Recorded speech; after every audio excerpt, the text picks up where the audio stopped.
menikmati kasih Tuhan bersama-sama. Katakan, kasih Allah begitu besar. Mari angkat tanganmu, kita tepuk tangan bersama-sama, come on. Yes.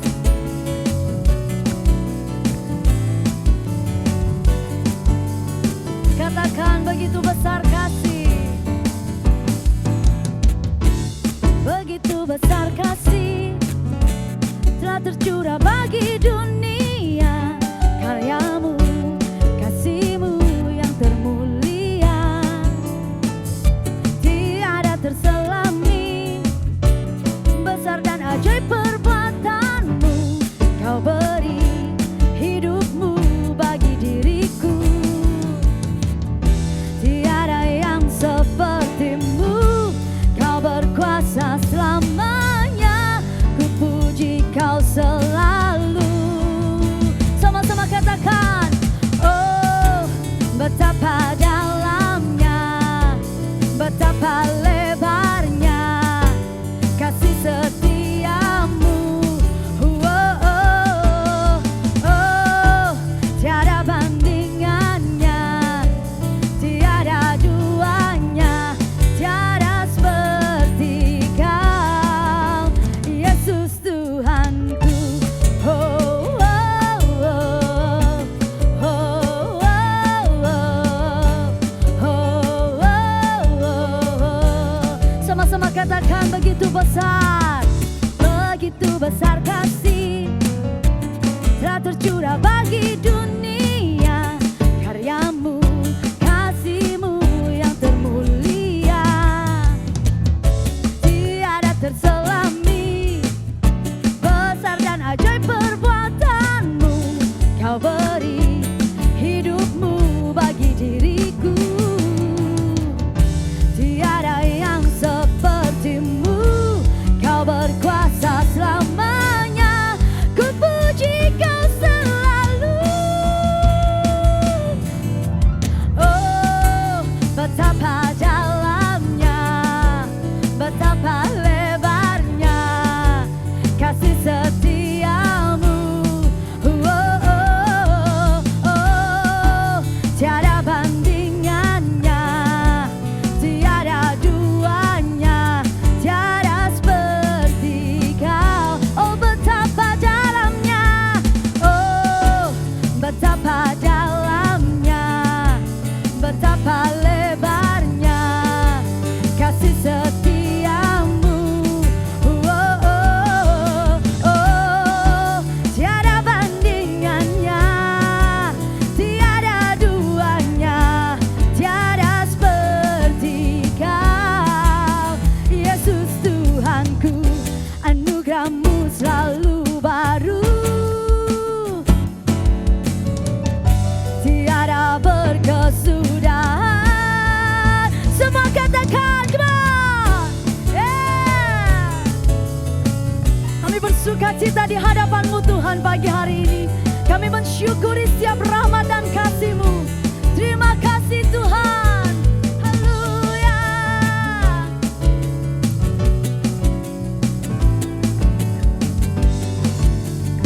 Mari angkat tanganmu, katakan sama-sama, betapa dalamnya, oh betapa dalamnya, betapa lebarnya kasih setiamu. Oh, oh, oh, tiada bandingannya, tiada duanya, tiada seperti kau. Betapa dalamnya, oh betapa dalamnya, betapa lebarnya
yang terbaik bagimu Tuhan. Haleluya. Come on.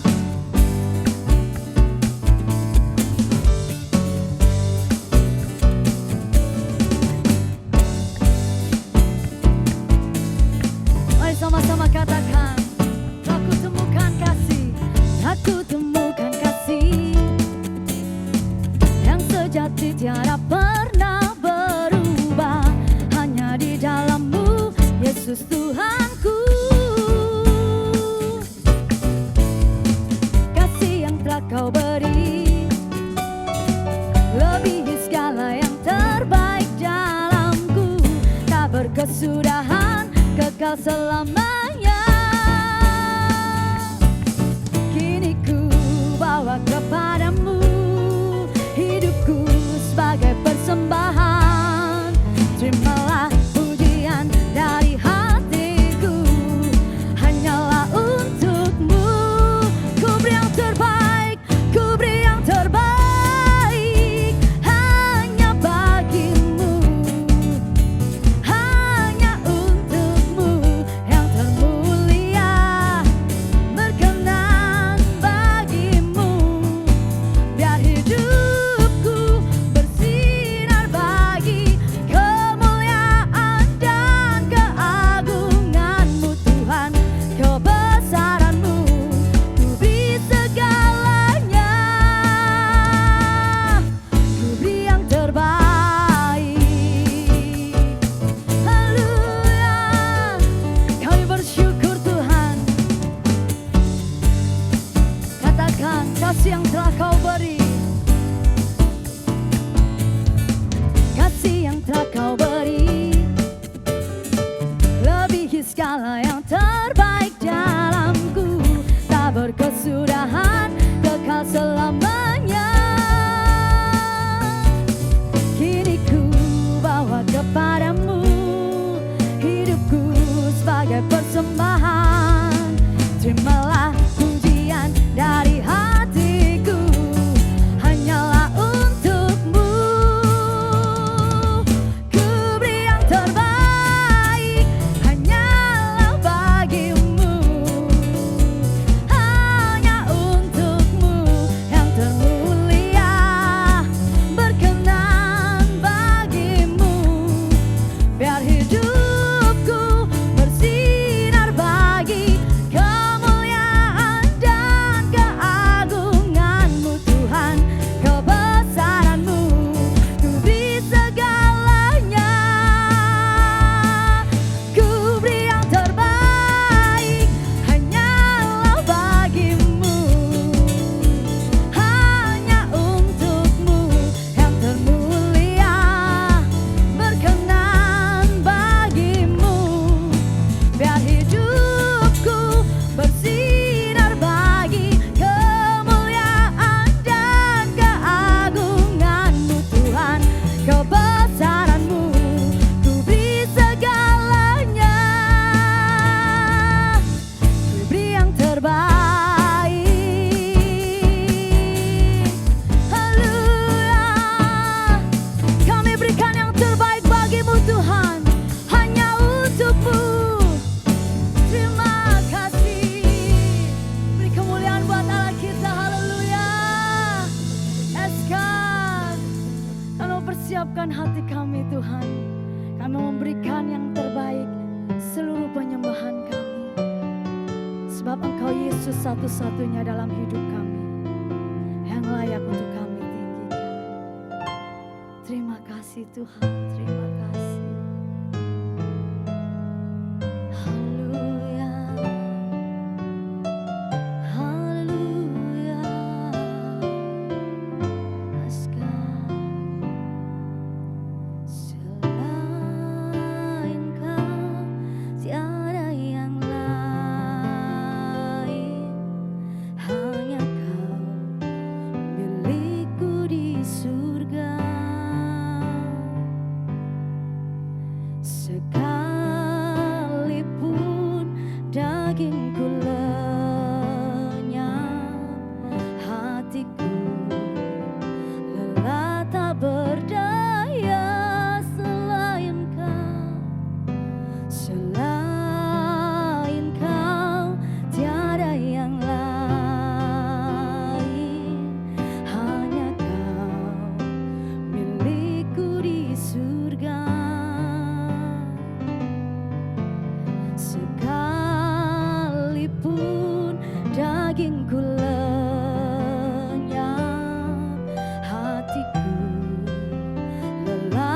berdaya. Ku sembah Engkau, Allah yang perkasa. Ku sanjung tinggi namamu di hidupku, Tuhan, tiada yang lain. Hanya Kau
Shalom jemaat GMS Sulam Papua yang sangat dikasihi Tuhan.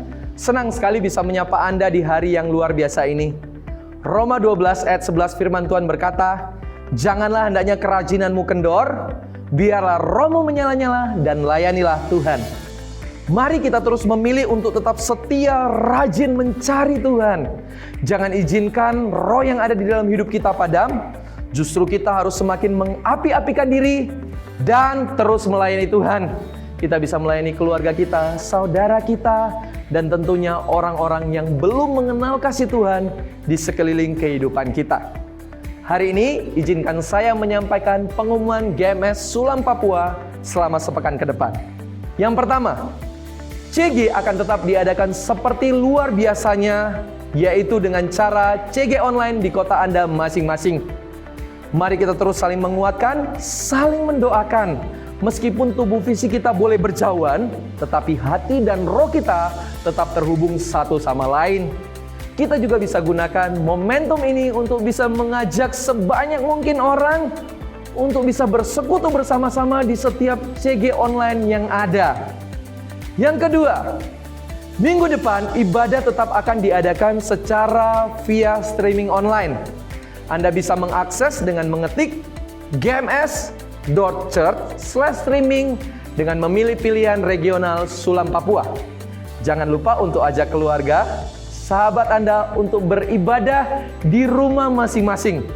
Saya percaya hadirat dan jamahan Tuhan akan melawat setiap rumah-rumah yang ada. Yang ketiga, minggu depan adalah Minggu Perjamuan Kudus.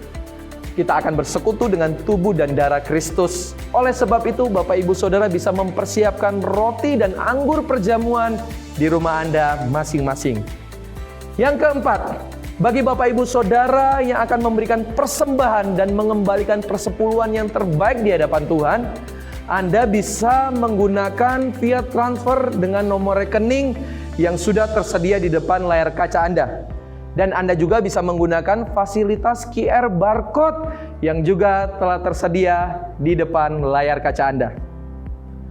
Minggu ini kita akan memberikan persembahan, dan minggu ini juga adalah minggu pertama di awal bulan di mana bersama-sama kita akan mengembalikan persepuluhan kita yang terbaik di hadapan Tuhan.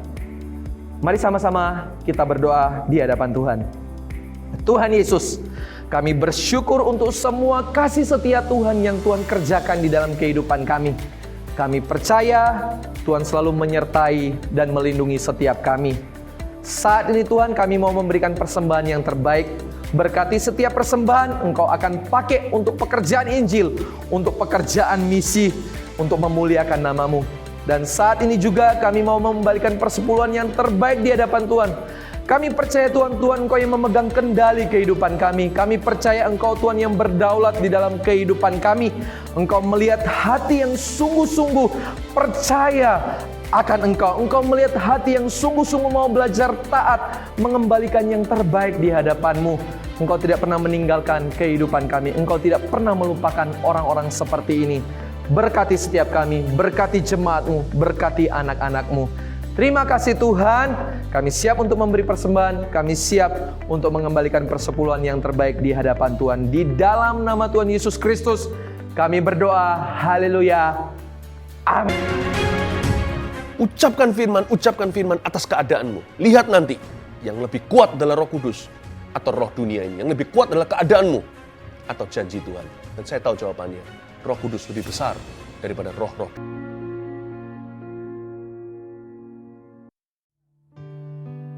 Kami mengucap syukur Tuhan, terima kasih. Kami tahu Tuhan, setiap rancangan-Mu indah buat setiap kami. Kehendak-Mu baik buat setiap kami. Terima kasih Tuhan, terima kasih. Haleluya, Yesus Tuhan.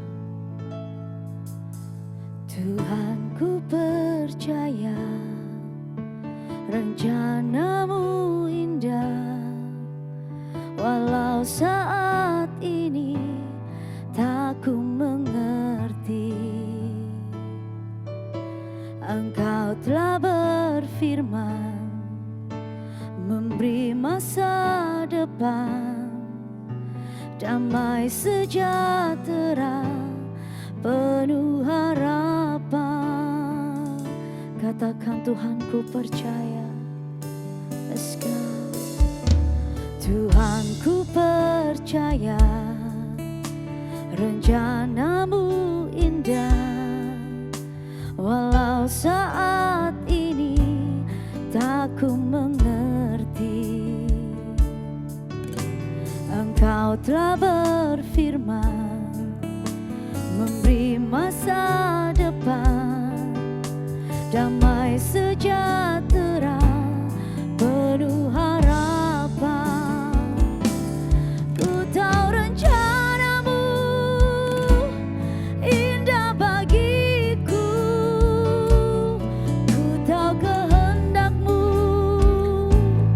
baik bagiku, ku tahu rancanganmu sempurna bagiku, ku tahu jalan-jalanmu yang terbaik bagiku.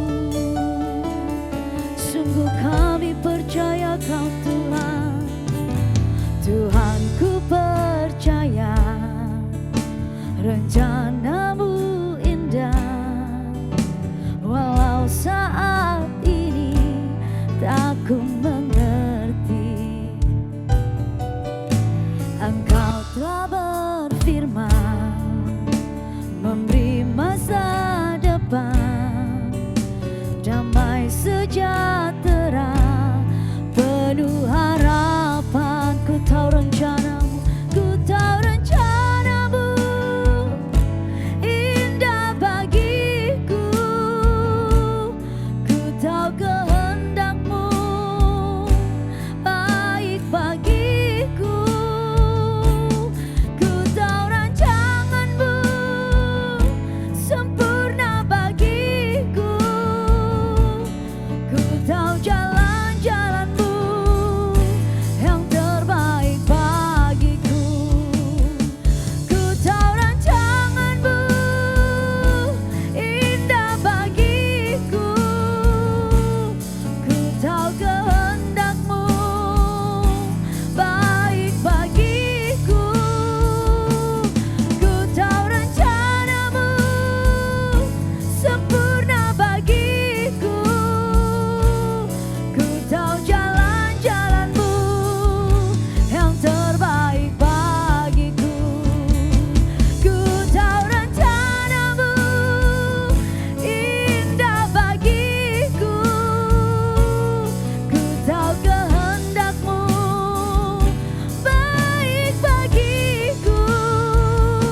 jalan-jalanmu yang terbaik bagiku. Ku tahu rancanganmu, Ku tahu rancanganmu indah bagiku. Ku tahu kehendakmu baik bagiku. Ku tahu rancanganmu sempurna bagiku. Ku tahu jalan-jalanmu yang terbaik bagiku. Ku tahu rencanamu indah bagiku. Ku tahu kehendakmu baik bagiku. Ku tahu rancanganmu sempurna bagiku. Ku tahu jalan-jalanmu yang terbaik bagiku. haleluya Ku Tuhan, tahu jalan-jalanmu yang terbaik bagiku. Ku tahu jalan-jalanmu yang terbaik bagiku. haleluya Tuhan. Tuhan terima kasih untuk ibadah sepanjang hari ini. Kami tahu Kau bertahta di atas semua yang kami lakukan dan Kau menjangkau setiap rumah-rumah, setiap pribadi-pribadi yang melihat, setiap kelompok-kelompok yang melihat. Hadirat Tuhan ada di sana. Pakai kesempatan ini untuk menyatukan setiap jemaat Tuhan. Pakai kesempatan ini untuk kami bisa melihat bulan ke depan ini dengan cara Tuhan. Pakai kesempatan ini untuk kami bisa meneropong apa yang Tuhan sedang akan lakukan di hari-hari ke depan ini. Sehingga kami mulai merespon dengan cara yang benar. Kami bukan orang yang berputus asa dan menyerah dengan keadaan, tapi justru kami menjadi orang-orang yang menjadi jawaban di tengah-tengah situasi yang seperti ini ya Tuhan. Dan bangkitkan umat-Mu, bangkitkan gereja Tuhan, bangkitkan setiap jemaat gereja Mawar Syarot untuk kita bertumbuh bersama-sama dan melihat visi yang Tuhan taruh atas setiap hidup kami ya Tuhan. Terima kasih Tuhan, menyerahkan hari ini dalam tangan-Mu. Di dalam nama Yesus, sama-sama semua yang di rumah-rumah, semua yang menonton ini sama-sama katakan amin. Ya. Shalom Bapak Ibu Saudara, dimanapun Anda berada. Saya percaya ini hari yang spesial, di mana dalam satu waktu kita ketemu bersama-sama secara live streaming. Saya tidak bisa melihat Anda, tetapi saya percaya Anda semua bisa bersatu melihat satu tayangan yang sama, untuk diarahkan pada sebuah tujuan Allah berikutnya di dalam setiap kehidupan dan setiap pengembalaan kita. Hari ini secara spesial memang saya nggak akan khotbah lama, tetapi saya akan mempersatukan setiap jemaat Tuhan di gereja khususnya di Sulawesi, Maluku, dan Papua untuk kita bisa melihat arah mata angin yang Tuhan sedang arahkan bersama-sama dengan kita di hari-hari yang ke depan ini.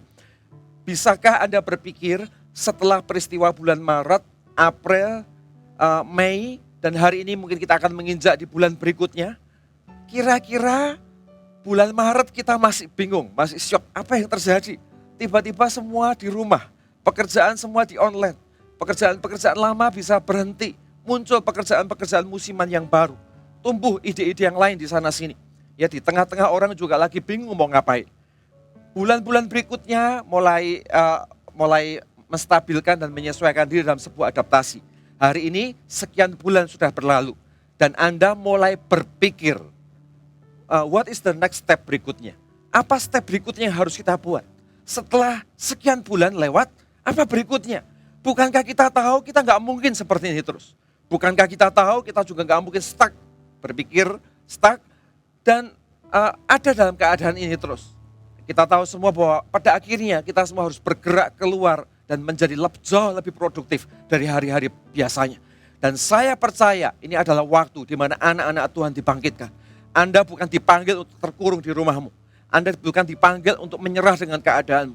Anda juga tidak dipanggil untuk stuck pada sebuah situasi atau bersyukur dengan sebuah situasi. Saya tidak mengatakan bahwa bersyukur itu salah, tidak. Tetapi bukan terus bersyukur tanpa kita berbuat sesuatu. Justru di dalam rasa syukur kita, di dalam perlindungan Tuhan, kita mulai berpikir, apa yang berikutnya yang Tuhan akan kerjakan di tengah-tengah kita. Pernahkah saudara berpikir, Apa yang akan terjadi di bulan-bulan setelah ini? Bukankah segala sesuatu sedang berjalan dengan begitu luar biasa? Hari ini saya akan ajak Anda untuk membuka bagian dari firman Tuhan, untuk membuka paradigma dan cara berpikir kita tentang hari-hari ke depan. Yaitu di dalam Kejadian pasal yang ke-45, Kejadian pasal yang ke-45, ayat yang ke-5 sampai 7. Saya akan bacakan untuk Anda. Tetapi sekarang, ya, ini adalah peristiwa Yusuf bersama ketemu dengan saudara-saudaranya. Saat Yusuf ketemu dengan saudara-saudaranya di Mesir, saat dia menjadi seseorang yang punya kekuasaan di Mesir, suatu hari dia ketemu dengan 11 saudara yang lain. Dan Yusuf mengatakan sesuatu. Tetapi sekarang, jadi ini bukan peristiwa yang lama, tapi sekarang, janganlah bersusah hati, janganlah menyesali diri, karena kamu menjual aku ke sini. Sebab untuk memelihara kehidupanlah Allah menyuruh aku mendahului kamu.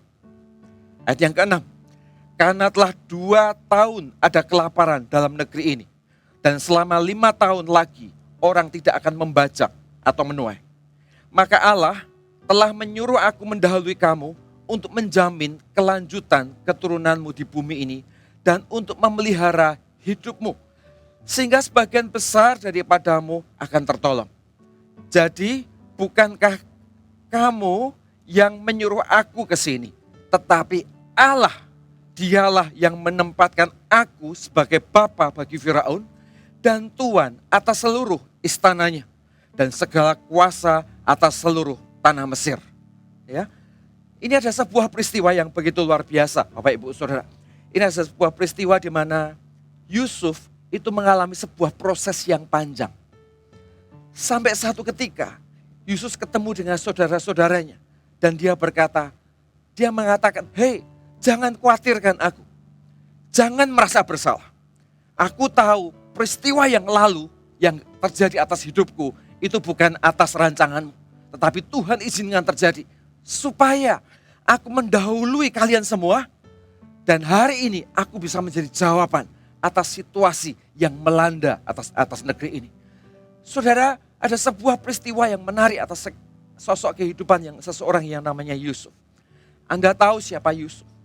Yusuf adalah seorang muda yang hari itu punya alasan yang begitu banyak, punya alasan yang bisa dibenarkan untuk dia mengutuki situasi hidupnya, untuk dia nggak percaya dengan keadaan dan kecewa dengan apa yang dialaminya, untuk dia punya respon negatif dengan semua situasi yang hari itu terjadi atas hidupnya. Apa salah Yusuf? Di tengah-tengah perjalanannya sebagai orang muda, dia lagi belajar untuk menjadi lebih dewasa dan menjadi lebih baik. Dia belajar untuk jujur dengan mimpi dan segala hal yang dia dengar lewat mimpinya. Dia juga mungkin gak tahu benar atau salah hari itu. Dia hanya jujur, hanya cerita, yang people biasa, dan dia ngomong sesuatu kepada saudara-saudaranya. Tapi ternyata peristiwa itu menciptakan kebencian bagi saudara-saudaranya. Dan Anda tahu ceritanya, akhirnya mereka bersepakat untuk menyingkirkan Yusuf dengan berbagai macam cara. Dan ironisnya, Yusuf benar-benar bisa disingkirkan. Ya, mungkin kita berharap, wah ini pasti nggak disingkirkan, karena itu adalah sesuatu yang solim, sesuatu yang nggak benar. Tapi ternyata Tuhan, Anda tahu, Tuhan izinkan Yusuf benar-benar disingkirkan. Dan ketika disingkirkan, semua orang bersama dengan 11 saudaranya ini, semuanya juga berpikir selesailah nasib seorang Yusuf. Saudara-saudaranya berpikir selesailah ancaman tentang Yusuf. Orang-orang di sekelilingnya berpikir masalahnya selesai. Dengan tidak adanya Yusuf, maka tidak ada lagi yang namanya pilih kasih di tengah-tengah keluarga ini. Semuanya selesai, ya, semuanya beres. Dan mereka pikir dengan menyelesaikan dengan cara mereka, semuanya beres. Waktu berlalu, 12 tahun bagi 11 tahun bagi 11 saudara yang lain, itu seperti masa yang menyelesaikan masalah dan segala sesuatunya berjalan seperti biasanya dan terus berjalan di dalam kehidupan mereka. Tapi bagi Yusuf tidak. Masa itu menjadi masa yang sangat berbeda. Masa yang penuh dengan pembentukan. Masa di mana Yusuf tumbuh dari seseorang yang gak kenal tentang visi, gak kenal tentang kedewasaan, sedang bertumbuh mengarah kepada rencana Tuhan. Dan dia sedang belajar tentang banyak hal, ditekan dengan berbagai macam situasi. Sampai suatu hari Anda tahu peristiwanya, dijual, dijadikan budak. Tapi ternyata Alkitab berkata Tuhan memberikan Yusuf perkenanan. Tuhan memberikan Yusuf kemenangan. Tuhan memberikan Yusuf penyertaan. Ketika dia menjadi budak, ternyata dia menjadi budak yang disayang. Singkat cerita, di tengah-tengah kehidupannya sebagai seorang budak, dia tersandung sebagai sebuah situasi yang bukan karena salahnya. Dia masuk penjara. Di penjara pun dia disayang. Sampai di penjara, dia masuk ke istana Firaun. Di istana Firaun pun Yusuf disayang. Sampai satu peristiwa Tuhan angkat Yusuf di dalam posisinya sekian belas tahun berikutnya. Saudara, hari-hari awal bagi seorang Yusuf bukan hal yang mudah. Tapi di hari-hari akhirnya ternyata Yusuf ngomong ketika ketemu dengan saudara-saudaranya. Hai saudara-saudaraku, jangan anggap peristiwa yang lalu itu sebagai bentuk kesalahan. Yusuf ngomong begini, tujuannya adalah dia hatinya sudah mengampuni. Dia tidak ingin memberikan beban di hati saudara-saudaranya. Dia tidak ingin meletakkan sesuatu yang membuat hati saudara-saudaranya ketakutan dan terbeban dengan peristiwa dan kesalahannya. Sehingga Yusuf berkata, sudah bukan salahmu, bukan salah siapa-siapa. Itu adalah peristiwa yang Allah izinkan terjadi. Dan memang Tuhan izinkan terjadi dengan sebuah tujuan. Supaya Yusuf, aku mendahului saudara-saudara yang lain dengan masa dan tujuan ini. Saudara, kita perlu tahu satu hal dalam hidup ini. Kita nggak bisa melihat alasan semua hal yang terjadi dalam hidup kita. Di dalam keseharian kita, Anda mungkin lagi jalan dan kesandung aja. Anda jatuh, terluka di kaki. Kita padahal sudah jalan dengan baik. Kadang-kadang kita nggak pernah tahu alasan pasti tentang semua. Kenapa kok aku harus tersandung dan kakiku harus luka.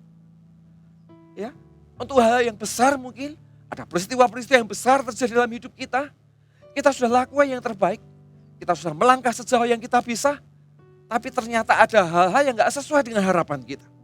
Dan kita juga gak punya alasan kenapa semuanya ini bisa terjadi. Dalam hidup ini memang itulah kehidupan. Tidak semua hal kita menguasai. Tidak semua hal kita tahu tentang segala hal yang terjadi di balik sebuah peristiwa langsung hari itu juga. Nggak semua hal sesuai dengan harapan kita dan sesuatu yang nggak sesuai dengan harapan kita selalu punya reason kenapa hal itu terjadi. Tapi satu yang selalu harus Anda tahu, selagi kita berjalan di dalam kehendak Allah, semua peristiwa yang terjadi yang kita nggak tahu alasannya itu, ujungnya Tuhan bisa pakai untuk menjadi kemenangan demi kemenangan di dalam kehidupan kita. Sama dengan sosok yang terjadi pada seseorang yang namanya Yusuf ini. Waktu proses terjadi, Yusuf gak punya alasan tentang kenapa hal ini terjadi padaku. Tapi satu yang dia punya adalah dia melangkah saja. Dia belajar untuk terus bersuka cita. Dia belajar untuk menikmati hidupnya. Dia belajar untuk merespon dengan positif, dengan iman. Setiap peristiwa demi peristiwa di mana Tuhan sedang membentuknya untuk menjadi besar. Dan ujungnya dia baru sadar, saudara. Ujungnya dia baru sadar dan dia berkata, semua ini terjadi karena tujuan Allah yang luar biasa. Di akhir semua peristiwa hidupnya, sesudah Yusuf punya posisi, sesudah Yusuf ada dalam posisi untuk menolong seluruh bumi hari itu, dan khususnya para saudara-saudaranya juga, Yusuf punya statement dan punya kalimat yang dia keluarkan. Yaitu apa? Anda bisa buka di dalam Kejadian.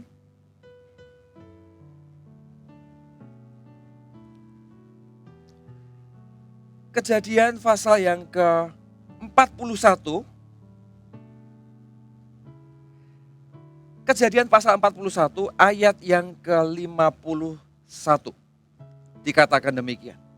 Yusuf memberi nama Manasye kepada anak sulungnya itu.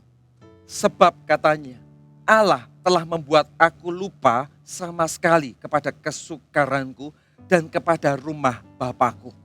Saudara, ayat ini ditulis pada saat Yusuf sudah melewati semua proses yang sulit. Kemudian Yusuf punya anak, melahirkan anak, dan dia satu persatu mulai memberi nama anaknya. Bayangin ketika seorang bapak melahirkan anak, dia kasih anaknya, anak yang dia lahirkan dan dia beri nama, punya arti tentang masa-masa hidup yang dia jalani. Dan di fase milestone itu, Yusuf memberikan anak kepada Manasye dan kepada anak berikutnya ini tentang peristiwa yang sedang terjadi atas hidupnya. Dan inilah yang dia katakan. Yusuf memberi nama Manasye kepada anak sulungnya. Sebab katanya, Allah telah membuat aku lupa sama sekali kepada kesukaranku. Dan kepada rumah Bapakku. Dan kepada anaknya yang kedua diberinya nama Efraim. Sebab katanya Allah membuat aku mendapat anak dalam negeri kesengsaraanku. Setelah lewat 7 tahun kelimpahan yang ada di tanah Mesir ini. Ya, ayat yang ke 53 saya ulang. Ayat yang ke-52. Dan kepada anaknya yang kedua diberi nama Efraim. Sebab katanya Allah membuat aku mendapat anak dalam negeri kesengsaraanku, kata Alkitab. Jadi di akhir semua peristiwa, setelah dia lewati semuanya, dia punya anak, dia kasih nama. Dan namanya itu mencerminkan tentang perjalanan hidup Yusuf. Dia mengatakan, Tuhan telah melewatkan semuanya. Dan hari ini aku belajar untuk menikmati kasih karunia Tuhan. Tuhan telah melewatkan kesengsaraan. Dan hari ini aku waktunya untuk aku menjadi jawaban atas situasi hidup ini. Hari ini apa sih yang saya mau sharekan kepada Anda? Saudara, tidak ada zaman yang sama dengan zaman yang kita punya hari ini. Saat kita lahir sampai hari ini, COVID tidak pernah ada bukan? Tapi hari ini Tuhan izinkan ada di zaman kita. Saudara, hari ini saya mau mengajak kita semua. Pernahkah saudara berpikir, ya saya ingin mengajak kita semua untuk jangan berpikir kapan COVID berhenti. Tapi berpikirlah, bisakah Anda melihat bahwa justru di masa-masa seperti ini adalah masa-masa di mana Anda lah orang-orang yang dipersiapkan untuk 7 tahun masa kelimpahan itu. Anda lah orang-orang yang disiapkan bukan untuk menjadi 11 saudara Yusuf. Tapi Anda disiapkan untuk menjadi Yusufnya. Menjadi jawaban atas seluruh bumi di masa-masa 7 tahun kelaparan itu. Hari ini saya ingin memobilisasi setiap jemaat Tuhan yang ada. Semua gereja Mawar Syaron dimanapun Anda berada. Mari sama-sama kita ubah mindset kita dan cara pandang kita. Nanti mulai bulan ini sampai bulan-bulan yang akan datang. Hadapi hari-hari kita. Bukan dengan cara takut dan gak berani hadapi kenyataan. Bukan dengan cara menyerah dan memilih untuk terus menunggu padahal tidak ada yang harus Anda tunggu.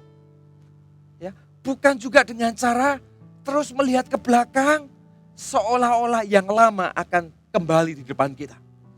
Jangan menunggu hal itu. Tapi saya mau mengajak Anda semua melihat dengan sebuah kacamata iman dengan berkata, yes, memang situasi ini Tuhan izinkan terjadi. Sama seperti 7 tahun masa kelaparan di Mesir hari itu, Tuhan izinkan terjadi 7 tahun masa kelaparan ini.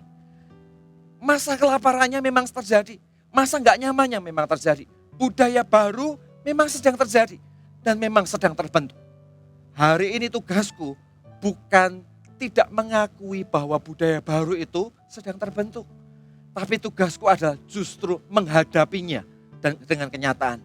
Bahwa benar-benar budaya baru itu sedang terbentuk. Dan hari ini kita harus mulai merespon, melewati budaya baru ini dengan mental seorang pemenang. Dengan mental seorang yang tidak menyerah dengan keadaan. Dengan mental yang berkata, justru aku dipanggil untuk menjadi jawaban di masa-masa yang sekarang ini.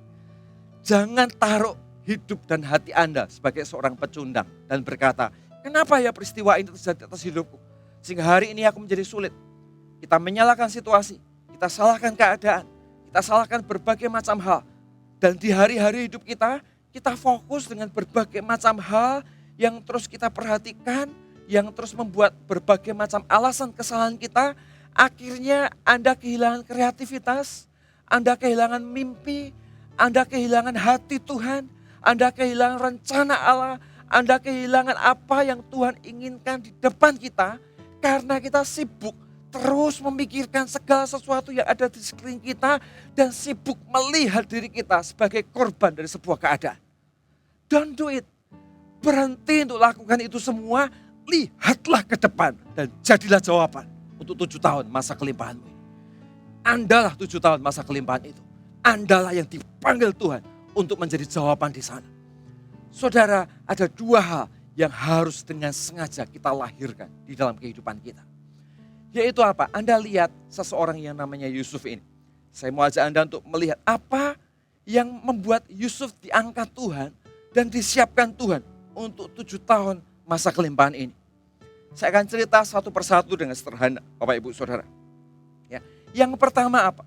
Yang pertama adalah kalau Anda mau dipakai Tuhan untuk menjadi jawaban, menyejahterakan kota. Kalau Anda ingin dipakai Tuhan untuk menjadi jawaban dan menang di masa-masa yang sekarang. Ada satu prinsip yang harus hadir di hati kita. Sebagai wujud kita ini mempercayai Tuhan. Saudara tahu apa itu? Sederhana saudara kalimatnya. Saya buat sebuah kalimat begini. Hidup dengan motivasi jujur di hadapan Tuhan. Ya, hiduplah dengan motivasi. Motivasi itu penting. Jujur di hadapan Tuhan. Kita harus sadar yang bisa melepaskan semua hal yang buruk dan yang bisa mengangkat tinggi hidup kita bukanlah tanganmu, tapi Tuhan dan perkenanan Tuhan di dalam kehidupan kita. Satu-satunya yang tertinggal, yang harus terus ada untuk mencuri hati Tuhan, memberikan perkenanan dalam hidup kita, untuk mencuri hati Tuhan, dan mendapatkan apa yang kehendak Tuhan lahir dalam hati kita, adalah motivasimu yang terus kau jaga di dalam hari-hari hidup ini. Statement yang sangat sederhana. Tapi statement ini akan melahirkan perkenanan demi perkenanan di dalam kehidupan kita. Anda ingat seseorang yang namanya Yusuf. Saudara, Yusuf punya potensi untuk salah hati. Saat bayangin ya, saat Yusuf ketemu dengan juru minuman dan juru makan itu, Yusuf ngomong kepada mereka, aku ini kan sudah pernah berjasa kepadamu. Aku sudah mengartikan mimpimu. Setelah ini nih, kalau kamu pergi dan kamu sudah kembali kepada raja, tolong dong ngomong ke rajamu, keluarkan, bebaskan aku. Aku gak mau dalam kondisi begini terus, tolong bebaskan aku. Sesungguhnya Yusuf punya ekspektasi untuk dia keluar dari penjara. Yusuf tahu aku gak salah, aku gak seharusnya di penjara. Tapi tolong kamu yang bisa tolong aku. Yusuf sempat berpikir manusia akan tolong dia. Saudara tahu, Alkitab menceritakan kalau Anda lihat di Genesis. Si juru minuman ini yang keluar ini, sesudah dia keluar, ternyata Alkitab berkata Yusuf dilupakan. Dia nggak ingat Yusuf sama sekali. Saudara, waktu itu Yusuf bisa ngomong, dia bisa teriak-teriak kepada orang di penjara dan ngomong, kasih tahu, aku yang tolong dia. Aku yang artikan mimpinya. Dia nggak bisa nggak terima dengan semua keadaan. Dia bisa merasa aku yang harusnya keluar dari penjara ini karena aku menolong situasi itu. Yusuf bisa punya alasan itu. Tetapi saat Yusuf dilupakan, ingat Yusuf memilih dan memutuskan untuk dia terus berkarya bersama dengan semua motivasinya. Dan seseorang tidak bisa melakukan ini kalau motivasinya tidak mempercayai Tuhan. Jadi hari ini sederhana. Kalau kau mau melihat hidupmu jadi jawaban. Kalau kau mau melihat ruang-ruang tersembunyi itu dibuka di depan mata kita, maka perbaiki motivasi hati kita. Katakan kepada Tuhan, Tuhan, aku percaya kepadamu. Hidup dan matiku di tangan Tuhan. Hari ini situasi yang ada aku syukuri. Dan aku buka mata lebar-lebar, aku buka hati lebar-lebar untuk mendengar apa yang Tuhan inginkan untuk kulakukan. Please, berikan aku kasih karunia. Saudara, di hati orang-orang seperti inilah kreativitas muncul. Di hati orang-orang seperti inilah dia menjadi jawaban. Dari mana Yusuf belajar menafsirkan mimpi? Tuhan yang memberikan hikmat itu. Dari mana Yusuf memelihara dan mengatur seluruh Mesir? Hikmat dari mana? Tuhan yang memberikan hikmat dan kreativitas itu. Dari mana kunci masuk untuk Yusuf memulainya? Yaitu dimulai saat Yusuf punya motivasi hati yang bersih di hadapan Tuhan. Dan Tuhan wahyukan hal-hal benar sesuai kebutuhan di masanya hari itu. Jadi hari ini satu prinsip ini harus hadir dulu di hati kita. Jangan sibuk dan panik menghadapi situasi yang terjadi dalam hidup Anda. Jangan panik, tapi perbaiki dulu motivasi hati kita. Untuk punya motivasi hati yang benar dulu di hadapan Tuhan. Karena dari motivasi hati yang benar, di situ kita bisa tenang mendengar Tuhan berbicara. Kita bisa tenang menerima kapasitas baru dari Tuhan. Di situ kita bisa tenang untuk menerima ide-ide berikutnya yang Tuhan ingin untuk kita kerjakan. Di situ kita bisa tenang untuk mendengar kehendak Tuhan di dalam hidup kita. Dan dengar baik-baik, segala sesuatu di mana Anda melangkah di dalam kehendak Tuhan, tak ada satupun manusia yang bisa menghentikannya. Pasti akan jadi, pasti akan berhasil. Karena Tuhan yang menghendaki sejak awal terjadi dalam hidup. Jadi jangan terburu-buru khawatir dan panik dengan situasi. Tapi temukan spirit motivasi yang tulus untuk Tuhan berkarya di dalam hati kita. Yang kedua apa Bapak Ibu Saudara? Yang kedua adalah hidup dengan memilih tindakan keputusan-keputusan yang benar. Ya, kita dipanggil untuk memilih tindakan dan keputusan-keputusan yang benar. Bukan yang lainnya.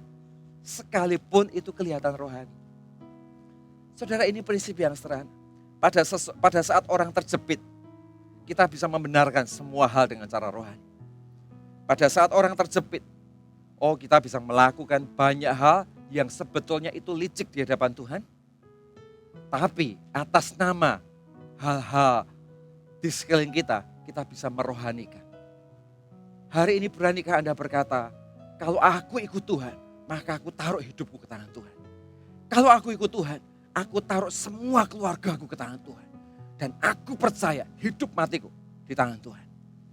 Dan dengan satu value ini Anda berkata pada dirimu sendiri, di dalam hari-hari ini, aku tetap memilih apa yang benar yang kulakukan.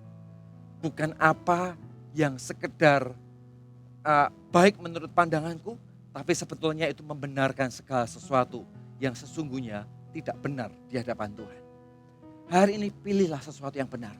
Yusuf punya kesempatan untuk melakukan yang buruk. Ketika Potifar merayunya, dia punya kesempatan untuk jatuh. Ketika Potifar menggodanya, dia punya kesempatan untuk memanfaatkan keadaan. Bukan hanya itu.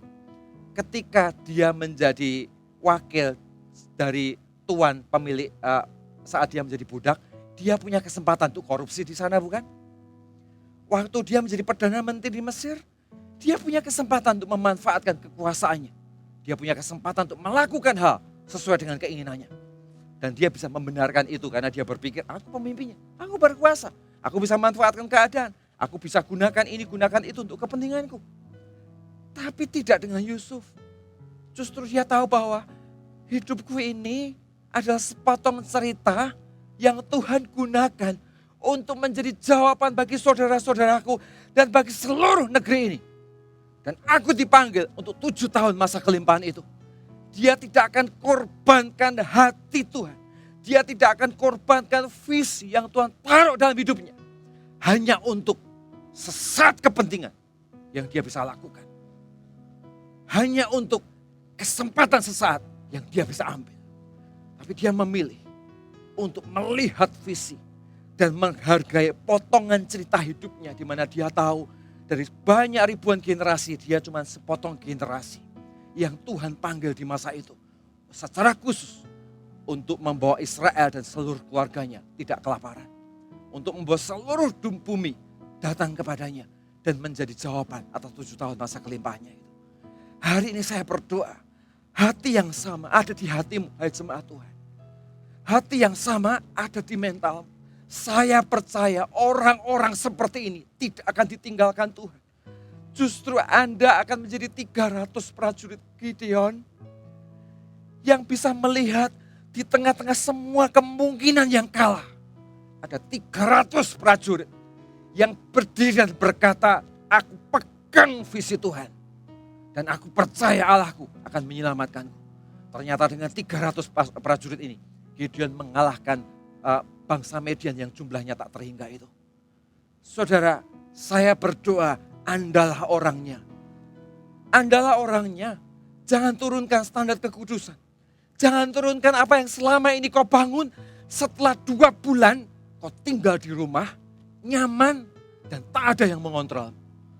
Jangan rusak pertumbuhan yang kau bangun sekian tahun dalam pemuritan, di dalam CG, dalam pemuritanmu dalam hari-hari, dalam pemuritanmu dalam komunitas, dalam penyembahanmu dengan Tuhan, dirusak semuanya hanya karena 2 bulan masa work from home dan semuanya lagi pasif. Itu not us, itu bukan kita. Kita dipanggil untuk menyelesaikan visi. Kita dipanggil untuk terus maju. Kita dipanggil justru beradaptasi, berperang, bergerak bagi jiwa-jiwa dalam situasi terbaik. Atau dalam situasi yang mungkin tidak ideal. Tuhan tetap memanggilmu.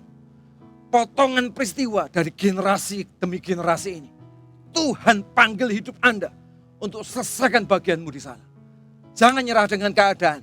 Dan jangan pernah tukar segala sesuatu yang terbaik itu dengan semangkok kacang merah.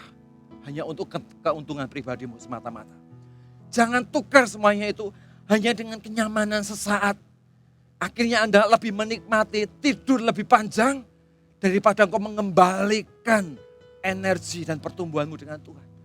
Anda lebih menikmati ribut di tengah-tengah keluarga, lebih menikmati bermalas-malasan, atau lebih menikmati segala hal dengan semua entertain yang ada di hati kita, dengan semua situasi yang ada di sekeliling kita, dan yang secara nggak sadar mengukung kita, dan kita lupa semua yang sudah kita bangun bertahun-tahun. Tujuannya untuk satu hal, Tuhan memilihmu, Tuhan memanggilmu, dan Tuhan ingin kita mengalami kemenangan di dalam masa-masa normal maupun masa-masa normal yang baru. Dan kita harus sadar di depan. Faktanya apa? Saya mau cerita sedikit. Bukan untuk menakuti tapi untuk memberikan kekuatan. Faktanya adalah memang kalau ngomong tentang keadaan sekarang, keadaan dan situasi sekarang tidak akan selesai dalam waktu 1-2 bulan ke depan. Kita sama-sama tahu bahwa antivirus daripada COVID-19 belum ditemukan. Bahkan WHO mengatakan nanti akan ditemukan kurang lebih Desember 2021. Artinya apa? Artinya ketika pemerintah sudah buka, enggak lockdown lagi. Ketika Anda tetap bisa beraktivitas seperti biasa. Tahukah kita akan punya normal yang baru. Kita akan beraktivitas seperti yang baru, tetapi budayanya sudah berbeda. Jabat tangan mulai lebih jarang.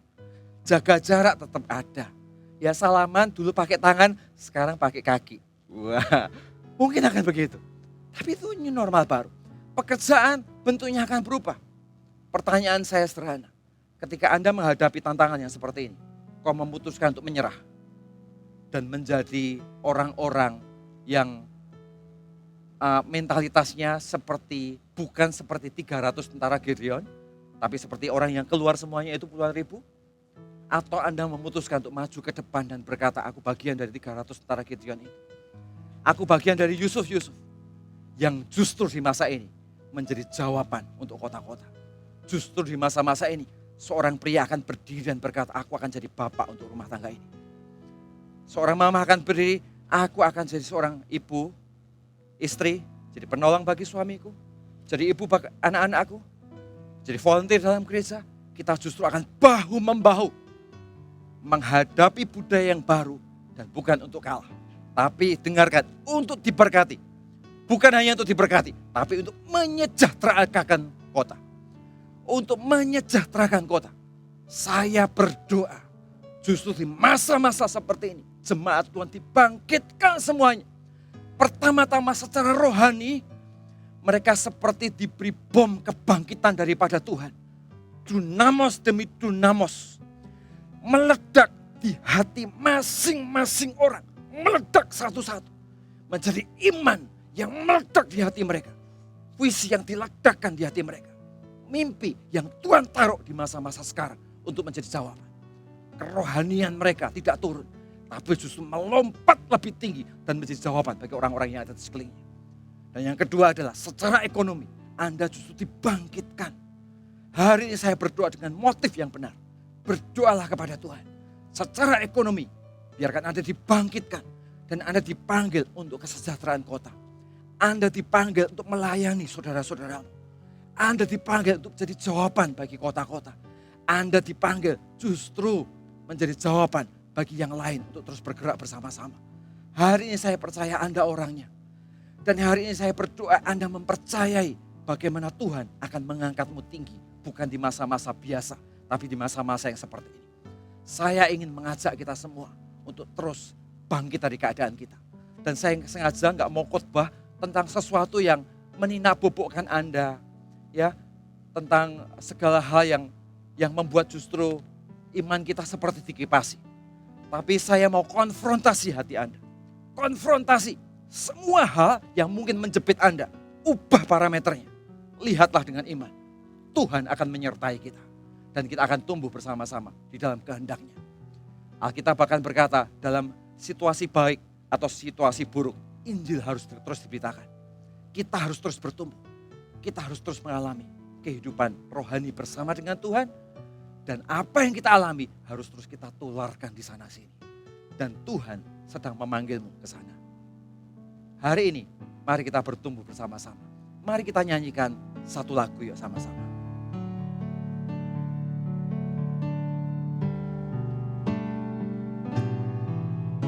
Kami datang penuhi panggilan-Mu Tuhan. Dengan apa yang dapat kami berikan. Kami penuhi amanat agung-Mu, menyelamatkan jiwa yang tersesat.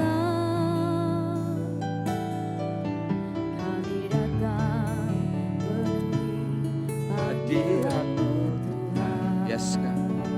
Bekerjakan hati kami. Sama setiap hati yang ada di rumah, yang melihat tayangan ini. Kerjakan hati mereka ya Tuhan. In Jesus. Kami penuhi amanat agung-Mu, melayani yang lelah dan berbeban. Urapi kami Tuhan dengan kuasa Roh Suci. Mulai kerjakan hati kami ya Tuhan. Berikan Diperatakan darah lasu, darah laman era lasu. Manera lasu, kira manera lasu. Haleluya Tuhan. Haleluya Tuhan. Yes. Sama setiap orang yang ada di rumah-rumah, yang melihat tontonan ini, yang ada di rumah-rumah, Tuhan hamba minta jamah hati mereka. Hamba melepaskan iman, hamba melepaskan keberanian, hamba melepaskan visi, hamba melepaskan harapan di hati mereka. Tak ada satu orang pun yang gugur imannya, tapi justru kami bangkit menjadi prajurit-prajurit Gideon di tangan-Mu ya Tuhan. Bangkitkan hati kami, para orang tua, para ayah. Hai, bangkitkan kehidupan para ayah. Para ibu, bangkitkan kehidupan ibu. Para teman-teman AOG, jangan nyerah dengan situasi. Bangkit AOGers. Pro-M, dan mereka, kita semua yang ada di marketplace, bangkit. Melihat Tuhan sedang memakai kita untuk masa-masa ini. Untuk menjadi berkat, untuk menang di sana. Dalam nama Yesus Tuhan. Haleluya Tuhan. Kasih ilahi penuhi kami. Kuasa dari tempat yang tertinggi. Dan satukan semua kebesaran. Katakan sekali lagi. Urapi kami Tuhan. Rapi kami dengan kuasa Roh suci. Yes, receive in Jesus name. Berikan hati yang Dalam nama Yesus. berbeban Dalam nama Yesus. penuh Dalam nama Yesus. kasih. Dalam nama Yesus aku melihat di wilayah utara Tuhan sedang menjamah satu persatu. Dalam nama Yesus. Yes, in Jesus. Receive dalam nama Yesus. Dan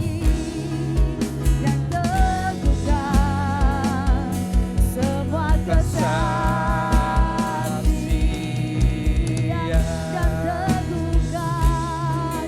Dan teguhkan semua kesaksian.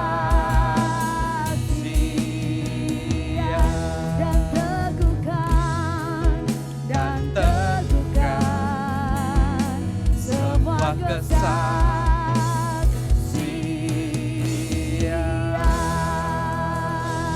Haleluya Tuhan. Tuhan Bapak berdoa, setiap jemaatmu, setiap yang melihat tayangan ini, biarkan apa yang disampaikan tumbuh di hati mereka. Tumbuh menjadi iman dan menjadi tindakan konkret untuk melangkah keluar. Hamba berdoa Tuhan, tuntun langkah kaki mereka. Sejak hari ini aku minta intervensi Roh Kudus menghampiri mereka satu persatu. Dibuka cara pandangnya, cara pikirnya, posisi imannya, dan mimpinya, dan harapannya kepada Tuhan. Dan hamba meminta ya Roh Kudus, berbicara kepada jemaat. Berikan wahyu, berikan kehendak, berikan pengertian. Untuk kami bersekutu dengan Roh Kudus, bersatu dengan Allah. Menjadi jawaban bagi kehendak dan rencana-Mu. Terima kasih ya Tuhan, berkati segala sesuatunya dan Tuhan menyertai setiap jemaat Tuhan dimanapun mereka berada. God bless you. Amin. My best friend, Holy Spirit, Holy Spirit, my best friend.